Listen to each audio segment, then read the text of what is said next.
o preparo técnico dos policiais, a coragem dos policiais, a atuação em grupos, a atuação em equipe. Mais de 2.500 policiais atuaram, policiais militares, policiais civis. O Rio de Janeiro, as polícias do Rio de Janeiro se especializaram numa técnica chamada conduta de patrulha em local de alto risco. E os nossos caveiras aqui de São Paulo, do COI, foram em 2008 realizar os cursos lá no BOPE para aprender essas técnicas. Então, o que eu vejo é que o Estado tinha que ter feito alguma coisa no sentido de coibir o domínio do território, que a gente sabe que, infelizmente, em algum momento histórico, lá atrás, não sei se na década de 80, isso são os estudos que apontam, o Estado fez uma opção de negligenciar esse domínio do território por parte do crime e do crime organizado. E o custo agora de reverter essa situação, é claro que, mas só essa operação não vai resolver. Claro que não. Mas então eu vou deixar a população à mercê das vontades do crime organizado, sendo explorada e tendo que fazer, sendo escravizada, praticamente escravizada. Enfim, então eu vejo que o governo do Rio de Janeiro enfrentou um problema ao invés de tantas outras gestões que passaram, que era mais fácil evitar. Não, isso historicamente é difícil de combater. Então, se tem um ponto de reflexão pra gente, eu acho que é a coragem de quem tem o poder político de realizar e o preparo dos policiais empregados na operação. Boa. Tarcísio, cara, bom, a gente sabe que quem comanda a polícia militar estadual é o governador do estado, obviamente. E como governador, cara, claro, você está sentado numa cadeira de um estado diferente, né? O Derrite estava falando que lá no Rio é um dos lugares, se não for, eu acho que é o lugar mais complicado de se combater a facção criminosa no Brasil, é o Rio, por conta da topografia, por conta do clima de guerra, várias facções, tem a milícia, tem um monte de coisa. Do ponto de vista do chefe da polícia militar, cara, não sei se vocês trocaram ideia, mas me conta o que você achou da ação ou do que o Cláudio Castro propôs e que fez durante essa operação aí. Bom, Igor, primeiro, mantive bastante contato com o Cláudio Castro nesse período, até para prestar apoio, prestar solidariedade, porque eu acho que tem que ter muita coragem para fazer esse enfrentamento, é um enfrentamento super difícil. Se a gente for analisar a história, o Rio chegou onde chegou pela falta de coragem, pela falta de ação de governantes que passaram por lá, pela decisão que foi tomada. Observe que o Rio tem uma história de grandes delegados. A gente poderia citar o nome de alguns aqui, como Sivuca, Hélio Vigio, etc. E essa turma foi perdendo a autoridade em função da decisão que alguns governantes tomaram, e a coisa evoluiu para onde evoluiu. A gente já não está falando mais no Rio de Janeiro de combate polícia-ladrão. A gente está falando de enfrentamento de uma força irregular, a gente está falando de combates de média intensidade, alta intensidade, enfrentamentos de valor companhia, valor batalhão, como foi o caso deste enfrentamento que aconteceu. O que isso quer dizer? Desculpa, valor companhia. Efetivo. Tá. Você veja que você tinha 2.500 homens mobilizados do lado da Polícia Militar e da Polícia Civil do Rio de Janeiro, e do lado de lá você tinha também mais de 1.000 criminosos nesse enfrentamento. Então, uma situação de guerra civil, uma situação de enfrentamento, de combate contra a força irregular. E uma decisão tinha que ser tomada. A gente vai permitir que o crime organizado continue impondo o terror em determinado território? E o governo do Rio resolveu enfrentar essa situação. Obviamente, a gente tem que enaltecer aqui a coragem dos policiais, o preparo dos policiais do Rio, uma polícia muito treinada, muito corajosa, adaptada a esse tipo de enfrentamento. A gente tem que lamentar a morte dos policiais, porque quando morre um policial, isso dói. Dói em quem está na frente, dói em quem está comandando a polícia militar, dói em quem está à frente do Estado, não tenha dúvida disso. A morte de um policial para nós é uma derrota. Em compensação, a derrota maior seria deixar o crime organizado fazer o que está fazendo. Aí seria a rendição, e o Estado não pode se render, porque aquelas pessoas que estão lá precisam da mão segura do Estado.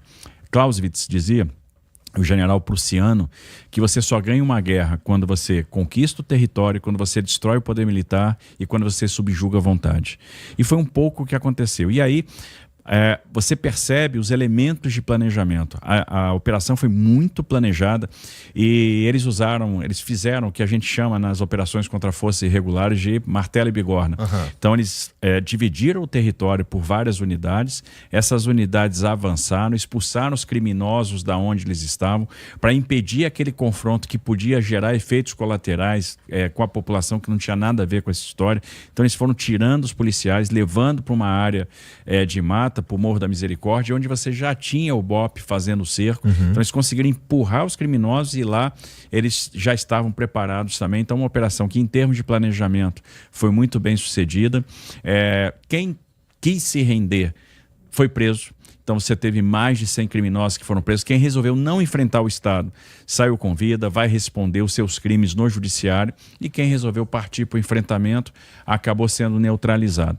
Então, do ponto de vista operacional, do ponto de vista da integridade das pessoas que moram, que vamos lá, você está falando do Complexo do Alemão e daquela ligação Alemão-Penha, você está falando de um complexo que tem mais de 12 comunidades, você está falando de um local que moram mais de 150 mil pessoas, que se estende lá desde a Maré até quase a Baixada Fluminense, né? Então, é super complexo atuar ali e você não teve o atingimento de civis, balas perdidas. Então, foi uma operação bem planejada, bem executada e que foi uma resposta do Rio de Janeiro ao crime organizado. Há décadas, né, de certa forma, sonolência do Estado e que permitiu que as facções comandassem esses territórios, que impusessem o terror a essas pessoas, e é por isso que a população, e aí de certa forma, é um indicativo de como a gente pode medir se houve sucesso ou não, a resposta que a população deu nas pesquisas de opinião, e principalmente os moradores da comunidade,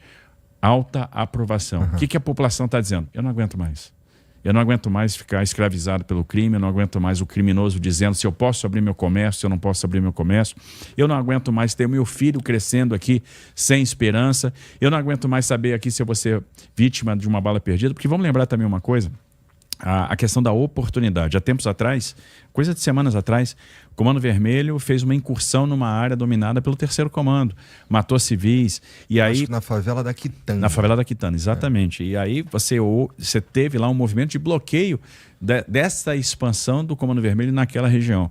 Então também tem uma questão de oportunidade que estava aí envolvida e com certeza foi importante na tomada de decisão, no momento em que essa operação ia ser realizada. Então isso tudo com certeza foi levado em consideração e a gente pode dizer que a operação sim, ela foi bem sucedida e foi uma resposta do Estado. O Estado disse, olha, nós estamos presentes e não vai ter área aqui que a gente não entre, que a gente não possa subjugar o crime. Você mencionou, e a gente estava falando antes aqui, sobre a aprovação da população, né? Especialmente da população que está lá. E eu falei o número 87, o Derrite falou, acho que é 88. Não, certeza, 88. De aprovação. Esse número, eu acho que ele reflete exatamente o que vocês estão falando aí, que é a população tá de saco cheio, não quer mais viver essa situação. O que esse número não quer dizer é a população é conservadora, a população é de direita. Esse número não quer dizer isso. Esse número quer dizer que a pessoa está de saco cheio, independente do viés político, inclusive. Exatamente. Eu não conheço nenhum presidente da República que foi eleito com 90% de votos. É por isso que eu sempre defendo que segurança pública, governador, é a maior pauta suprapartidária. O criminoso que aponta um revólver na cabeça de uma vítima para roubar um celular e às vezes tira a vida da pessoa por causa do celular, não pergunta se votou no Lula ou no Bolsonaro. Então a gente tem que tirar a ideologia, tirar essa ficção que existe ideologia na segurança pública e tratar com uma causa suprapartidária, tratar de forma técnica e entregar as melhores respostas que eu até mencionei, né? Essa pesquisa, ela é uma fotografia, um diagnóstico pra gente. E eu falei, tem uma coisa interessante, né?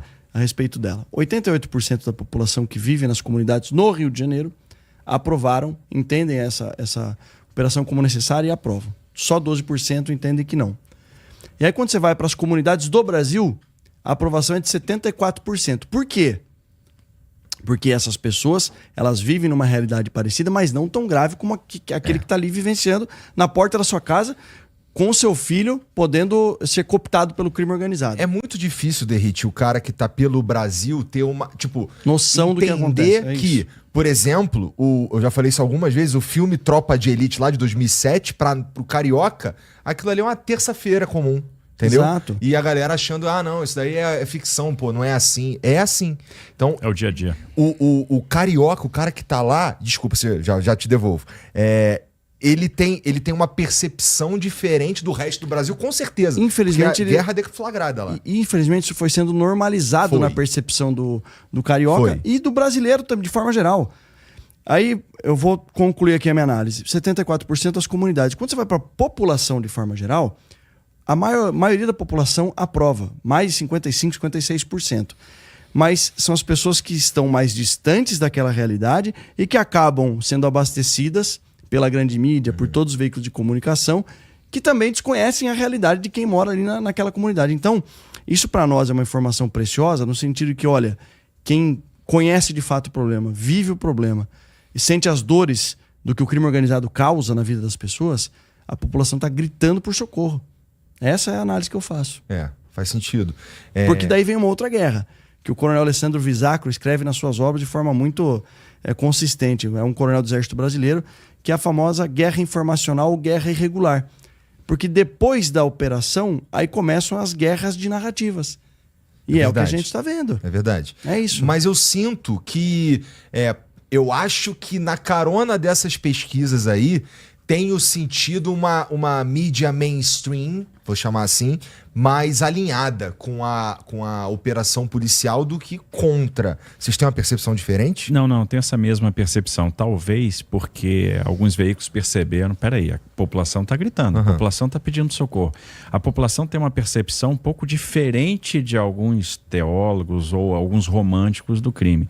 A população não está enxergando, e isso é uma verdade, ela não enxerga o traficante, o faccionado, como uma vítima do viciado. A população enxerga o traficante, o viciado, como um empresário do desespero. É aquele cara que impõe o terror, é o cara que diz se o comerciante vai poder funcionar ou não, abrir o seu comércio ou não. É o traficante que vai colocar o trabalhador na linha de tiro. Ele pode ser vítima de uma bala perdida. É o traficante que coloca a criança sob perigo e as mães têm medo de perder os seus filhos para o tráfico de drogas, para o crime organizado. Aliás, tem alguns depoimentos que são muito fortes. O depoimento de uma mãe que diz: eu perdi meu filho e compreendo que o meu filho estava no caminho errado.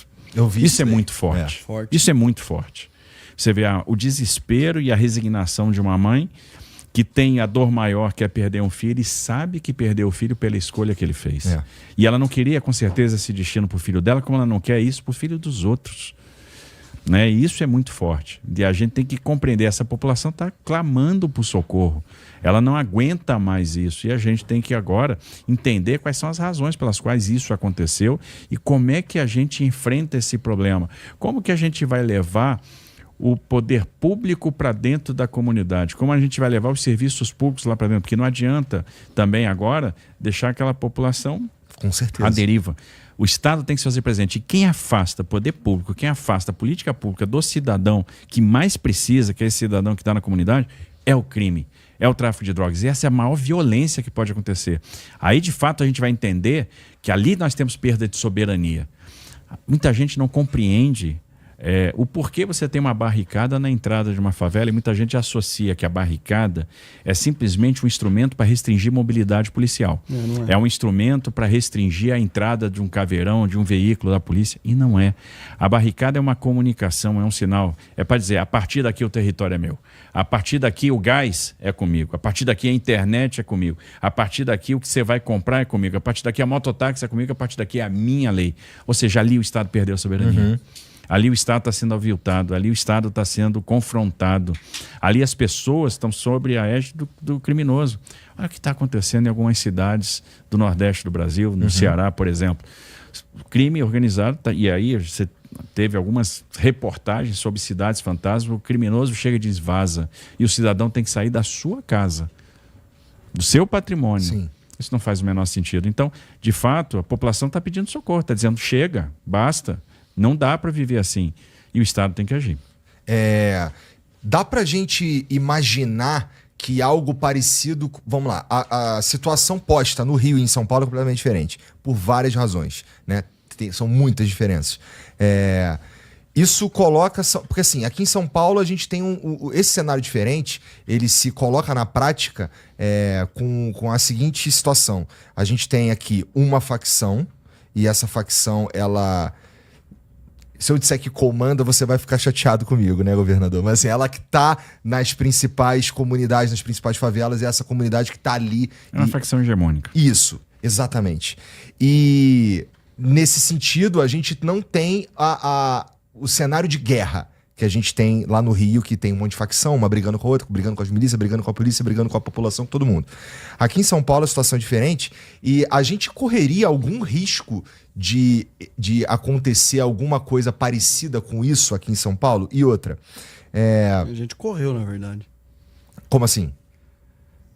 Você tem razão no que você pontua. O fato de não ter outras organizações criminosas disputando territórios ou comércio ilegal de drogas, isso diminui os conflitos armados, que os conflitos armados acontecem no Rio de Janeiro entre milícia e entre organizações criminosas que disputam o território, mas aqui em São Paulo, em que pese ter uma organização criminosa, que é o primeiro comando da capital, mas houve uma tentativa de domínio de território na Baixada Santista. Teve. E nós realizamos as operações, as grandes operações. Aliás, foram as maiores operações de combate ao crime organizado da história do Estado de São Paulo. Operação Escudo e Operação Verão. Só para você ter ideia, a gente estava indo para um caminho semelhante lá, que era o caminho da barricada, do bloqueio da comunidade e do exercício de atividade econômica além do tráfico de droga. Então, o que acontece? Quando o criminoso começa a se sentir muito à vontade, ele começa a derivar para outras atividades criminosas. Então, o que aconteceu com o tráfico? Estava acontecendo com o tráfico na Baixada quando houve as operações. Eles começaram a atuar com milícia. Eles começaram a vender serviço. Opa, não pode ter barricada em favela e comunidade aqui de São Paulo. Não pode ter barricada na entrada de comunidade. Não pode ter área onde a polícia não vai entrar. E a gente não vai permitir que essa turma comece a operar com milícia, comece a cobrar por determinados serviços. Então, a gente estava começando a configurar ali uma questão de domínio territorial semelhante e aquilo precisava ser estancado imediatamente. Daí um pouco da lógica da Operação Verão, da Operação Escudo. Entendi.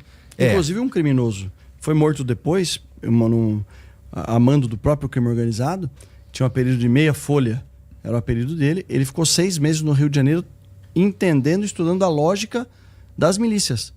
Ele queria trazer e importar do Rio de Janeiro para a Baixada Santista.